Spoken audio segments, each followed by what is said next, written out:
Before I pose my question, Abraham, I want to thank you for coming and being willing to teach us, and for everybody who helps put on these events just for our benefit. We want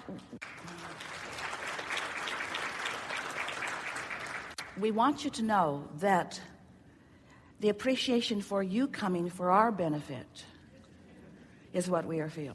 Appreciation all around. We are in agreement with you. Thank you. Thank you.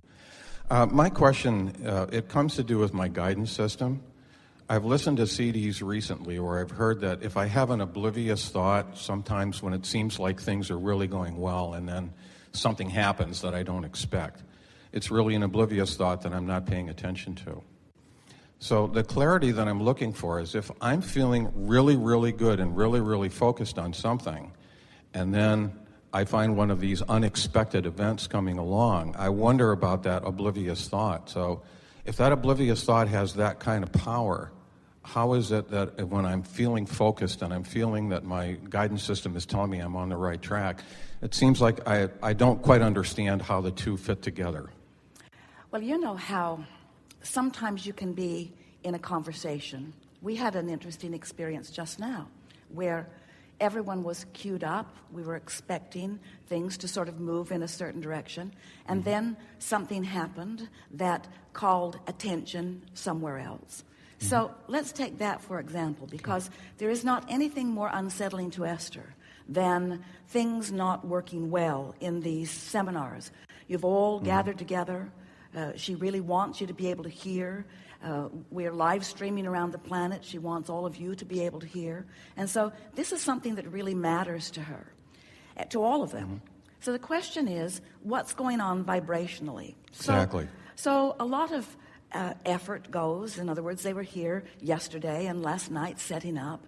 The equipment has been gathered and is continually being considered for its value and its stability. And so everything that you give your attention to causes you to offer a vibration about it. And what's really at the heart of the answer that you're looking for is that very often, even though you believe that you are thinking about solutions or you're thinking about what you do want, every subject is really two subjects, what you want and the absence of it. And so sometimes without realizing it, you have a vibration going on about the very opposite of what you want without even realizing it. Now, you started this conversation out in a very direct and powerful way by saying, I believe that I'm feeling really good. Things are going really well for me.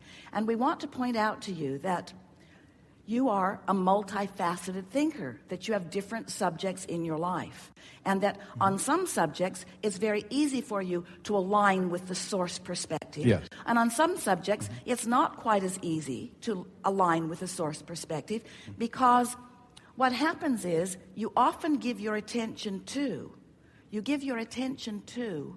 what's happening in your experience. So sometimes what's happening in your experience is the predominant catalyst for what is going on vibrationally. It's a sort of rare person who offers the deliberate vibration that they mean to offer all day, every day, because you are responsive to conditions. In other words, Esther, behind the curtain, she's standing there. We walked back with her, and then she is standing there, and we released while they're fussing with the microphone and with the battery pack and so on. And she was not a happy camper. In other words, she thought it was a funny thing, but she was not a happy camper, because something happened that she did not want to happen. Now, are we asking you to just suddenly be different than you are? Stop caring about what you care about? Not notice that something you want is not happening the way you want it to happen? Not at all, because this is the way you define who you are and what you want. We just don't want it to be very important. She comes here and finds it funny. Did you notice she was finding it funny? She was sort of over her frustration and over her, what in the hell is going on with this battery pack feeling? And now she's finding the fun in it, because it is pretty funny when you think about teachers of deliberate creation. So the time to recover your vibrational frequency is not in the midst of something that is amiss. In other words, because the momentum of it is what it is. We're going to get exactly to what you're reaching for. We're just building a basis of it here. So the time to recover your vibrational balance is not during the time that the momentum is happening. In recent gatherings, we've been talking about whatever you've got going on vibrationally creates a vibrational grid that equals your point of attraction. And your point of attraction is then filling in with things that match it. This grid is filling in with things that match it. So if you've been listening to us for a while, we've been pointing out that when you know what you don't want, you know what you do want. So you put into your vortex, you emanate a vibration that gathers in this swirling, law of attraction based, momentum based vortex. And the source energy part of you joins that vortex. So we stand in your vortex with all that you have identified that you want. But all day, every day, you're offering vibrations. And as you're offering vibrations, you are creating vibrational points of attraction that may be lining up with this core vibration of who you really are, and maybe not. When it lines up, the grids click into place and you feel an alignment. You feel a power and a clarity. You feel a love and appreciation. You can feel the leverage of the power of the alignment. It's what people have called enlightenment. It's what those enlightened moments are, you see. But to ask yourself to stand in that grid stacking up, everything in alignment moment all day, every day, would prevent you from ever sifting and sorting. It would keep you from ever rediscovering. It would keep you from amending your desires. It would keep you from the expansion that you are about. So your life experience is all day, every day about standing as central and as centered and as aligned with who you are as possible while you are reaching into the new experience. While you're reaching into the new experience and redefining constantly. In other words, could there be any expansion if there were not constant redefining? Esther was watching Mark on the airplane, who was watching the 872nd episode of some computer tech program. He watches it. He's always wanting to stay on the leading edge of technology. And as she is watching it, she said, are all of those segments available? Could anyone go back and watch them? And he said, I believe they are all still available. And then Esther said, but those back at the beginning would no longer apply to where we are in terms of technology today, would they? In other words, those beginning dialogues are about equipment that is no longer relevant. Everything is shifted with the internet. Everything is shifted with the microchip. Everything is shifting with the cloud now. Everything is shifting constantly. Constant new expansion and constant new adjusting by you. If you're going to stay up on the leading edge of technology, you've got to watch the last episode, not the first episode.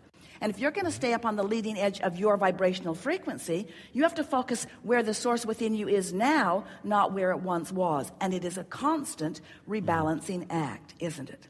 So when something happens that gives you an indication that you're out of balance in some way, this is something to revel in. This is something to be excited about. This is something to acknowledge. This is all part of the expansion process. Because without this experience, I could not offer with any kind of clarity who I am and what I am now wanting. So the process is to let the contrast help you to define, and then to do your best to align with the continual evolving definition of who you are and what you want. But there's another piece here that we really, really, really, really, really want you to hear. We want Esther to hear it and Mark to hear it. We want everyone who's involved in any phase of life experience, we want all of you to hear it. And that is, negative emotion is not a bad thing. It's a clarifying thing, and therefore it is a good thing.